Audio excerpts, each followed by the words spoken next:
This is a small, scary story. It was night. The moon had hidden behind the clouds, and silence reigned everywhere. The villagers said no one had the courage to go near the old cemetery. Strange sounds often came from there, like whispers and eerie laughter.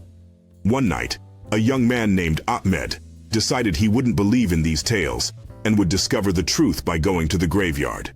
He quietly left his house, torch in hand, walking towards the cemetery. The path was deserted and dark, and with every step, Ahmed's heart began to race painfully. When he reached the graveyard, he suddenly felt as if someone was following him. He turned around, but there was no one there. He chuckled and scolded himself for being scared over nothing. However, as he began to walk again, a cold breeze whispered in his ear, "Go back." Ahmed's blood ran cold.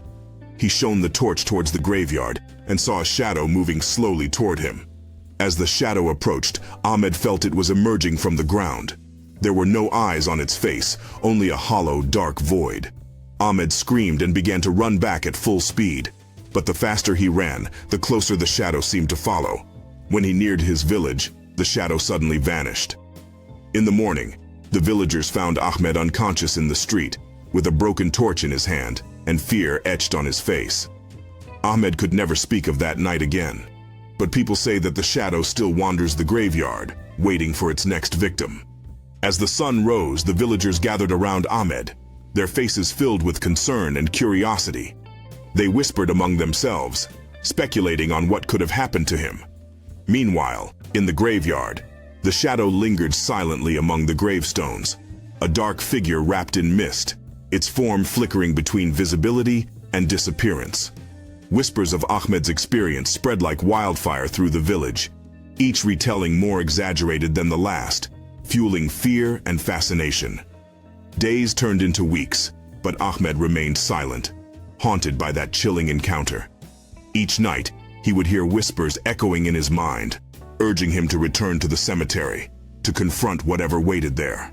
The villagers, sensing the growing tension, decided to hold a meeting under the old banyan tree, where they would decide if they should finally confront the mysteries that lay within the graveyard's shadows.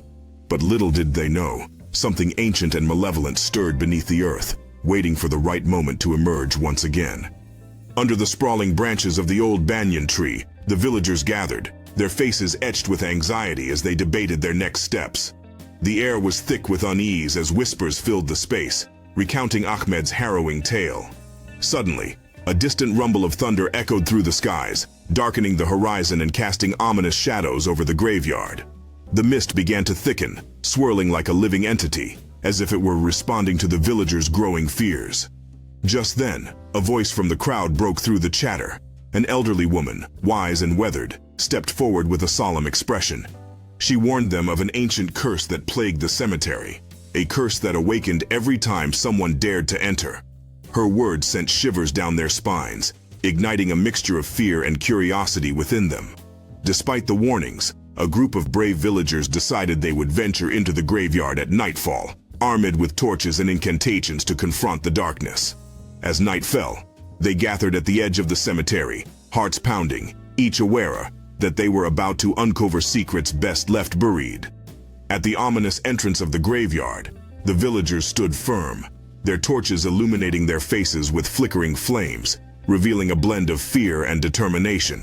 Each breath felt heavy as they took their first steps into the darkness. Deeper into the cemetery they ventured, surrounded by gravestones that cast elongated shadows in the torchlight. An oppressive silence enveloped them, broken only by the unsettling rustle of leaves overhead, adding to the eerie atmosphere. The air grew colder, sending chills down their spines as they approached the heart of the graveyard. Suddenly, one villager, a brave soul named Farhan, called for everyone to gather closer, recalling the incantations they had prepared to ward off the curse. As he began to recite the ancient words, the atmosphere shifted. The mist thickened around them, swirling with intention. Just as the last syllable escaped his lips, the ground trembled beneath their feet, and a low growl echoed through the cemetery, reverberating in their bones. The shadows before them coalesced into a figure, unmistakably the form of the elusive shadow that Ahmed had encountered, now drawn to their presence like a moth to a flame.